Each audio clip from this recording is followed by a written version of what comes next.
17. Cambia la escena. El licenciado don Crisanto de Bedoya y Rangel era un hombre muerto.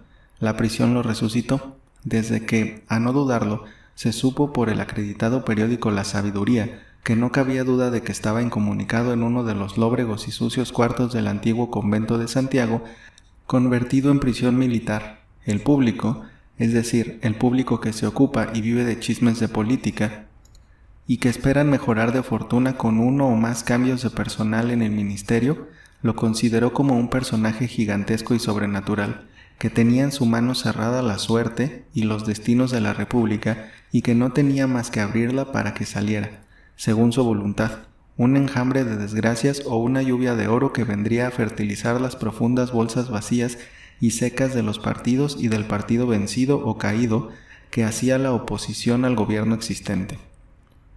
Durante una semana permaneció Bedoya incomunicado, durmiendo en un petate, sin una silla en que sentarse ni una mesa en que comer, y ni Lamparilla mismo tuvo permiso de verlo, ni se le permitió que le llevasen cama y los muebles más indispensables. Se hacía cruces el licenciado, pensaba día y noche y no podía acertar con la causa que había determinado al presidente a tratarlo tan cruelmente. Su conciencia le acusaba en verdad, pero jamás había escrito una carta con su letra, ni menos se acordaba de haber firmado nada que pudiera comprometerlo. Sus sospechas recaían contra don Pedro Martín de Olañeta, que por ocupar su puesto lo había denunciado, y aún llegó a dudar de la amistad de su tocayo y condiscípulo Lamparilla. Bien mirado, decía Bedoya sentado en su petate, en un ángulo de la celda que ocupaba vale más que el tirano se haya descarado, porque de esta manera mi situación política quedará bien definida, seré jefe de partido y lucharé frente a frente con el poder. ¿A cuántos hemos visto que tal vez de esta misma celda que ocupo han salido para el palacio a ocupar un ministerio? Si consiguiera Lamparilla que me trajesen mi cama, mi sillón, un canapé, la comida de mi casa, y me dejaran dar un paseo por los corredores, sería relativamente feliz. Llevo 3 noches de no dormir. La detestable comida de los bodegones de Santa Ana me ha estregado el estómago. 3 o 4 semanas más y no saldría vivo. Bedoya de estas reflexiones pasaba a la tristeza y al abatimiento, y al 4º o 5º día pensaba de otra manera. Sufría tanto de los insectos, del insomnio y de la soledad de incomunicación que se tiraba de los cabellos y las lágrimas le venían a los ojos. Un sentimiento indefinible, que podría llamarse remordimiento, lo atormentaba. ¿Los infelices vecinos de la casa de la estampa de Regina eran verdaderamente culpables? ¿No fue ligero, vanidoso, cruel y hasta asesino al haberlos hecho sufrir meses en la cárcel, condenándolos a muerte y aún contra el tenor mismo de las leyes, que no señalan iguales penas para los asesinos que para sus cómplices? Casi se alegraba de que el presidente los hubiese indultado, porque los espectros sangrientos de sus víctimas se le habrían aparecido en las altas horas de la noche en el sombrío calabozo que ocupaba. La esperanza y la luz del día borraban estas ideas y decía: al fin hice bien, esas gentes ordinarias y viciosas no son lo mismo que yo, ellas viven a poco más o menos en cuartos tan lóbregos e infectos como este. No pensemos más en estas patrañas, ya me la pagará ese viejo hipócrita y malvado de don Pedro Martín. Arrieros somos y en el camino andamos. Su día le ha de llegar, y los martirios que estoy sufriendo los ha de pagar bien caros, hasta con la vida. Al fin de la semana, el mismo ayudante se presentó en la prisión y sin saludar a Bedoya le dijo secamente: de orden del presidente está usted comunicado. El presidente había estado durante la semana pensando qué haría sin resolverse a nada. La carta que lo obligó a mandar poner preso a Bedoya no era un juicio, una prueba suficiente. Así, cuando fuese juzgado como conspirador por la autoridad militar, tendría que ser absuelto y el ridículo caía sobre el gobierno. Además, fueron tantas las cartas y recomendaciones verbales en favor del presunto culpable que no pudo resistir. El primer momento de cólera había pasado. Vaninelli había destruido al enemigo y el nuevo ministerio opinaba que debían adoptarse medidas de conciliación y no de rigor. Pero el razonamiento que influyó más en su ánimo fue el de uno de sus más íntimos y allegados partidarios y amigos, que le dijo: está usted haciendo, sin saberlo, un héroe a Bedoya. No es más que una de esas notabilidades de provincia que vienen a darse importancia en la capital. No tiene más mérito que ser hombre de acción, y si ha medrado algo desde que está en México es debido a la protección de usted. Tenerlo preso equivale a confesar que se le tiene miedo y que vale algo. El desprecio del gobierno lo reducirá a la humilde condición que tenía en su pueblo. El presidente se limitó de pronto a levantar la incomunicación. Desde que se supo que ya se podía hablar con el personaje que había excitado la cólera del presidente y que éste se había declarado su perseguidor y enemigo personal, el prestigio de Bedoya aumentó un 100%. Desde las 11 de la mañana hasta las 4 de la tarde no cesaban las visitas de personas de todos los partidos que provocaban la ocasión para saludar al que había sido influyente para sublevar al estado de Jalisco y hacer vacilar en su solo al tirano que se había encaramado en el gobierno. Ya Bedoya tenía un catre y un colchón con su ropa de dormir, un canapé, una mesa y unas cuantas sillas. Le traían en un portaviandas su almuerzo y su comida y pasaba los días en tertulia, como un príncipe destronado que un día u otro puede volver al poder. Pero él, con suma modestia y haciéndose la víctima, no dejaba de referir a los que él titulaba sus leales y buenos amigos, los sufrimientos de los primeros días de su prisión, la falta de urbanidad del ayudante y el rigor del comandante de la fortaleza. Si no hubiera sido por los soldados, me muero de hambre y de frío. Ellos, los pobres, me han convidado de su escaso rancho. Ellos, los pobres, me han prestado sus jergas para taparme. Podría enseñar a ustedes las espaldas, donde todavía tengo grabadas las labores del petate. Pobre licenciado Bedoya, víctima del despotismo, se decían unos a otros en voz baja, tratando de sacar en limpio la causa que había originado su prisión y los pormenores del grave choque que tuvo con el presidente, de quien meses antes era el favorito.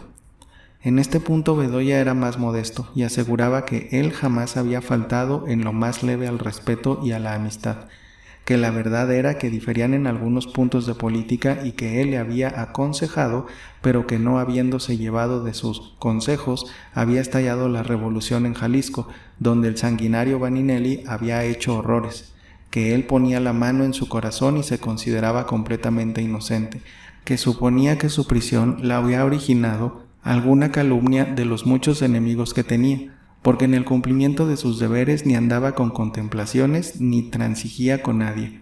De verdad o de mentira, muchos de los que lo visitaban le ofrecían sus servicios, le estrechaban la mano y salían diciendo para sí: «¿Qué talento tiene este licenciado? Se hace un poco la mosca muerta, pero a pesar de eso no puede negar que es hombre de acción. ¿Quién sabe a dónde irá a dar? Y bueno, es que le hayamos hecho su visita. Nada cuesta estar bien con todos los partidos». Bedoya se llenaba de orgullo, correspondía a los apretones de manos y daba gracias a Dios, aunque no creía mucho en él, de que le hubiese ocurrido al presidente ponerle preso, con tal de que las cosas no pasasen adelante. Cuando le dejaban solo las visitas, aprovechaba la oportunidad para contestar las cartas que recibía y echar sus tiempos a ciertas personas ricas.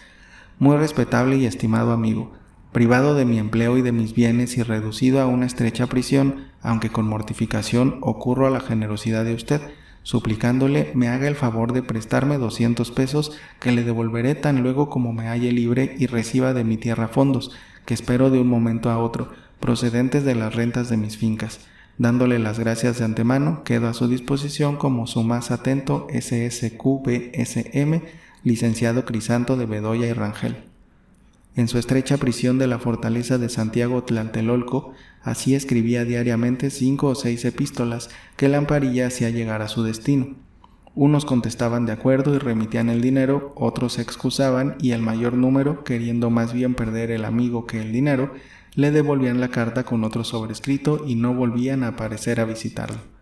Sin embargo, de estos desdenes, que eran otros tantos desengaños de lo que son las gentes tratándose de dinero, Bedoya había reunido unos 2,000 pesos, sin contar lo que Lamparilla, a título de honorarios o agencias, se aplicaba sobre las cartas que, como ellos decían, surtían efecto.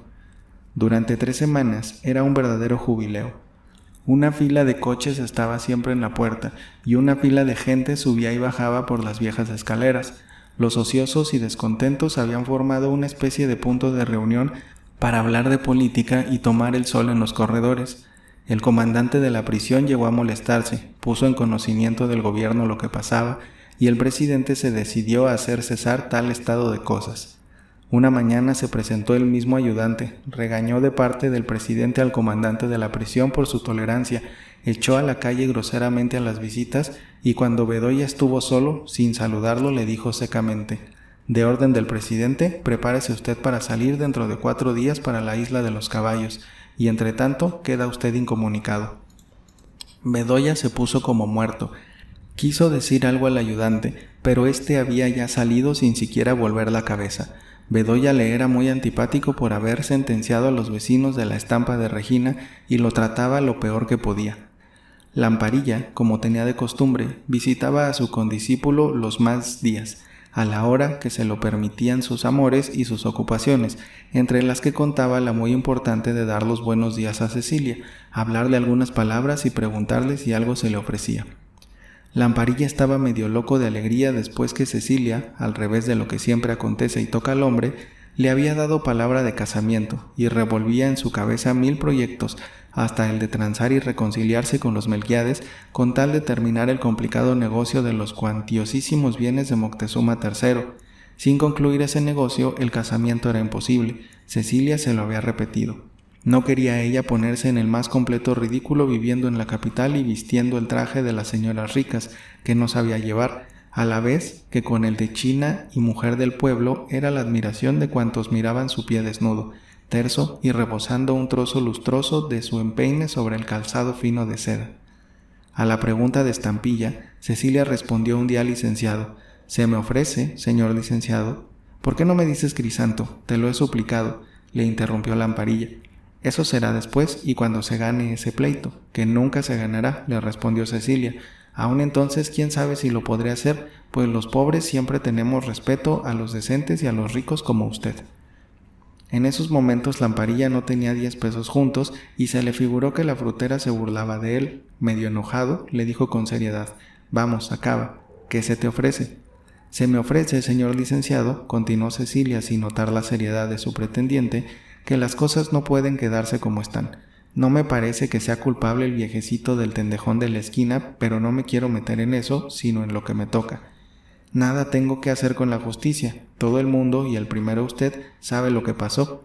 ¿Por qué no se me deja quieta? Y no que cada rato con los que ustedes dicen que se llaman diligencias, tengo que firmar abajo de lo que escriben en un papel tan malo que trabajo me cuesta. La verdad, no sé lo que firmo, y un día firmaré mi sentencia de muerte».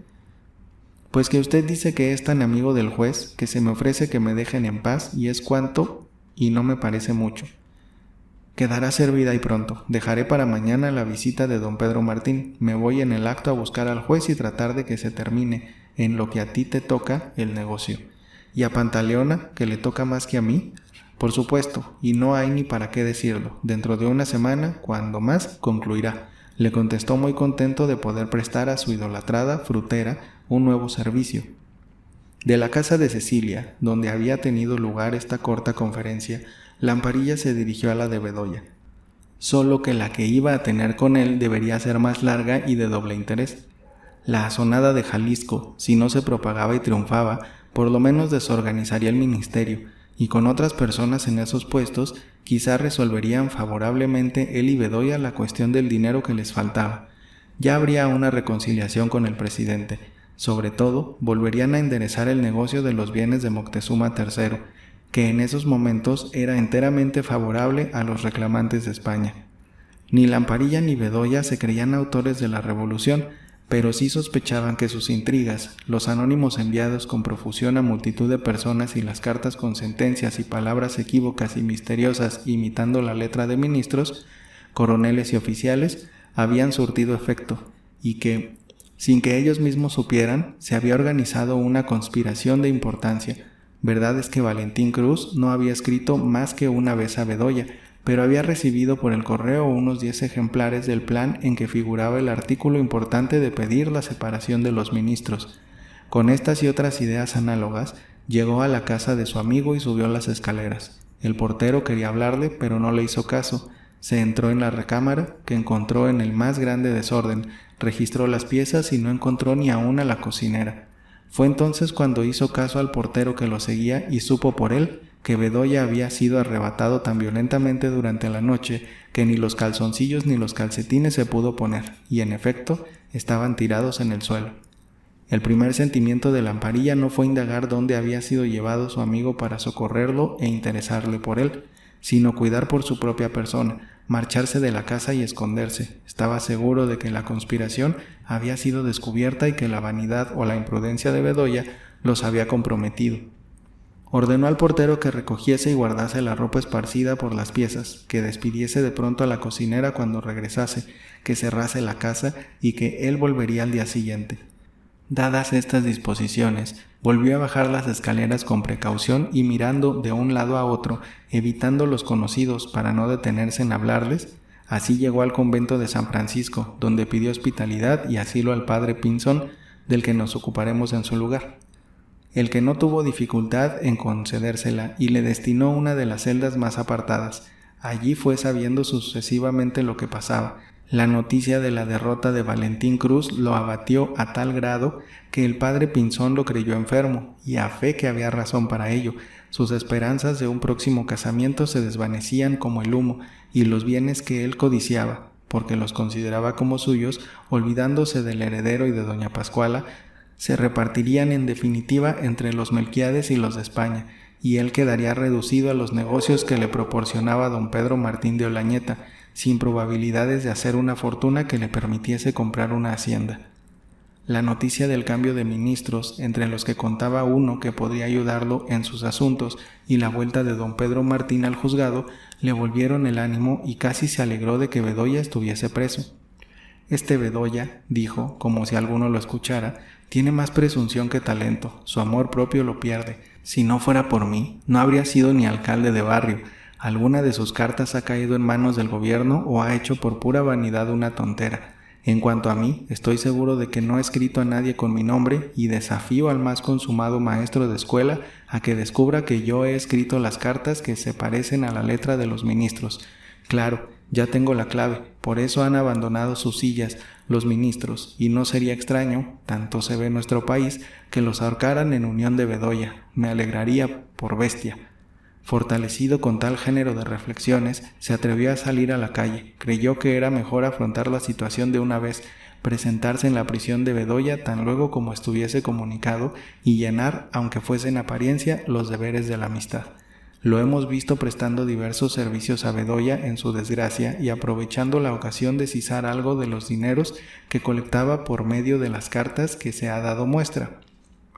Cuando Lamparilla fue a visitar a don Pedro Martín y a darle la enhorabuena, ya este magistrado había puesto en libertad al desgraciado don Joaquinito y terminado la causa en lo relativo a Cecilia y a Pantaleona, declarando que la primera no era culpable de la muerte del ladrón, pues que el suceso había pasado mientras ella dormía, y que en cuanto a Pantaleona había obrado en propia defensa, todo lo cual estaba bien probado por las diligencias que había practicado su antecesor y las que él había continuado y constaban en la causa, la que quedaba abierta contra el autor o autores que habían practicado la horadación para introducirse a la casa, robarla y asesinar a los que la habitaban, como habían hecho con el remero que estaba en la canoa. Aprovechó la oportunidad para hablar a don Pedro Martín del asunto pendiente de Moctezuma III. Registrando unos papeles antiguos del marqués de Vallalegre, le contestó don Pedro, me he encontrado una real orden del emperador Carlos V relativa a los terrenos que reclaman como suyos los antecesores del actual marqués y que lindaban con los que pertenecían a los reyes aztecas, y la cuestión está claramente resuelta en favor de los herederos de Moctezuma.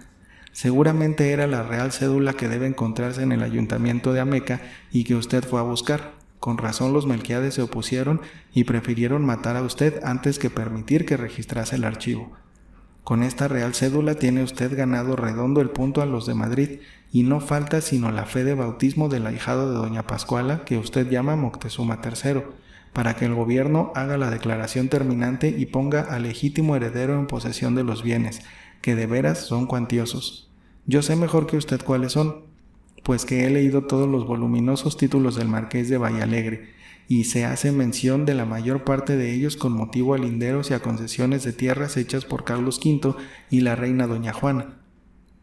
Lamparilla no acabó de escuchar a don Pedro Martín, sino que prorrumpió en exclamaciones desacordes y se atrevió a abrazar al magistrado, no obstante el respeto que por gratitud y por su saber le tenía. Usted, señor don Pedro, que ha sido mi protector, va a ser el patrono de este negocio. Será para usted una fortuna, que bien merece por sus años de estudio y de servicios a la patria.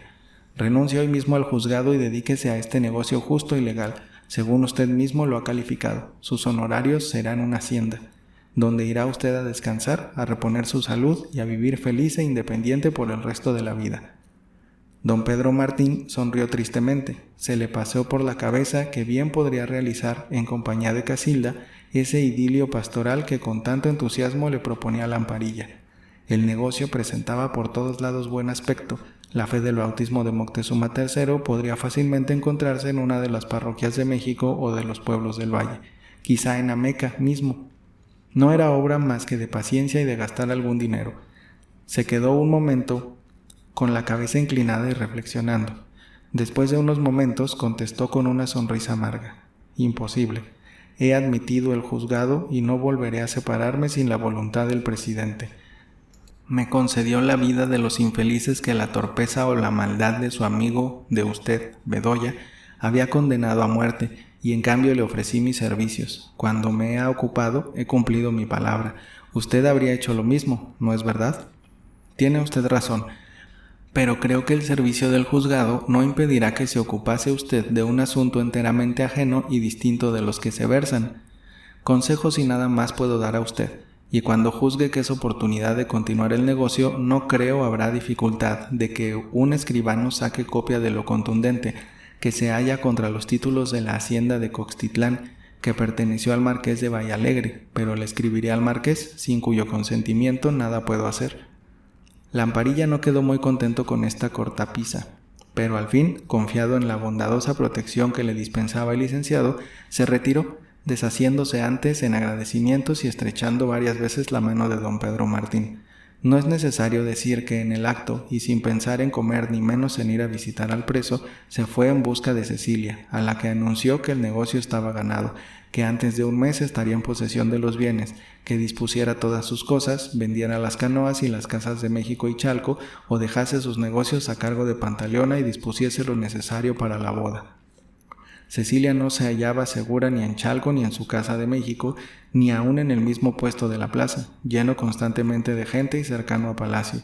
Se le figuraba que Evaristo personalmente la acechaba a todas horas, y en cada gente desconocida que pasaba cerca de ella creía ver un asesino que le hundiría por detrás un puñal.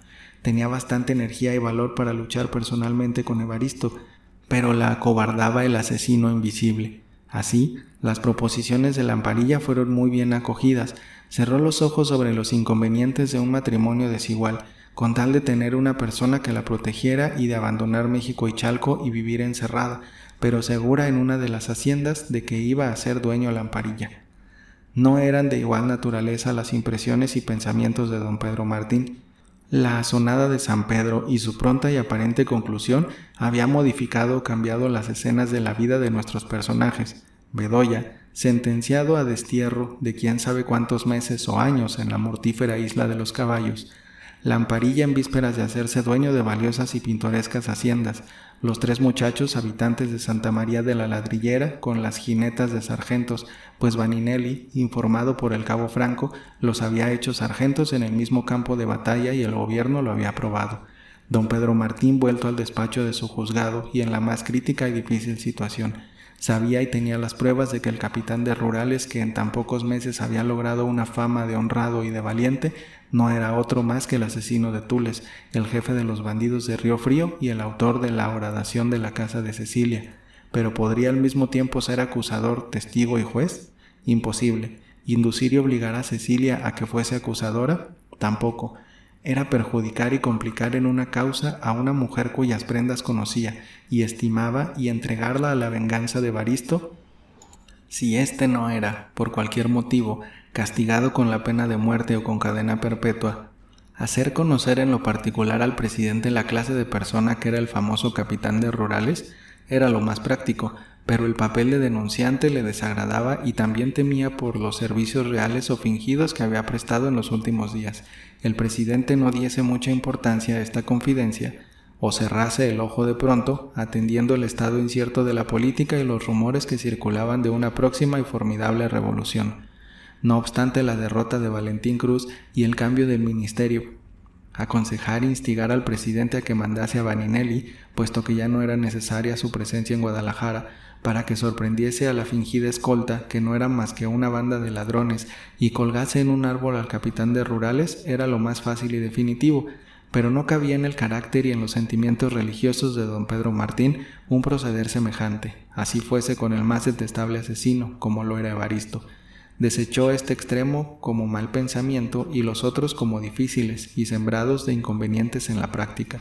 Se limitó de pronto a lo legal y posible en la causa del ataque a la casa de Casilda, y se reservó a cavilar para tratar de dar una solución a lo demás. Era, pues, don Pedro Martín un hombre desgraciado, tolerando a sabiendas que, mientras era juez, fuese jefe de la seguridad del camino más concurrido de la República el asesino condenado a muerte por su mismo antecesor.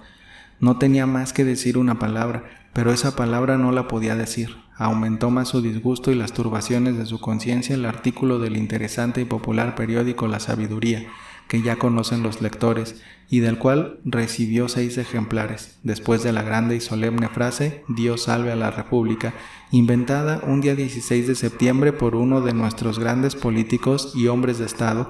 Había un suelto asaz capcioso que decía: para sustituir en el juzgado al inteligente y enérgico abogado, señor don Crisanto de Bedoya y Rangel, el ministerio respectivo ha nombrado al antiguo licenciado Pedro Martín de Olañeta, que lo había desempeñado antes.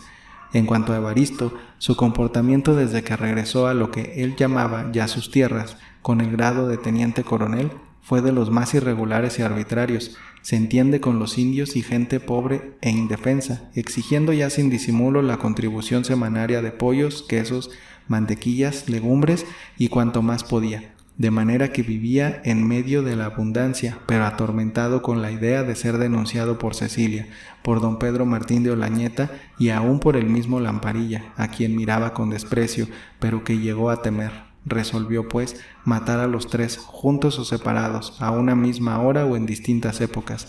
El caso era destruirlos y hacer recaer las sospechas sobre cualquier persona para alejarse de él. Determinó que Cecilia sería muerta a pedradas en su mismo puesto de fruta de la Plaza del Volador, que don Pedro Martín moriría envenenado por la misma Cecilia y Lamparilla asesinado por sus mismos mozos en uno de los viajes que hacía a Chalco. Esto era fácil o difícil. Evaristo, durante días y noches, fácil o difícil, resolvió que se había de hacer en el más corto tiempo posible.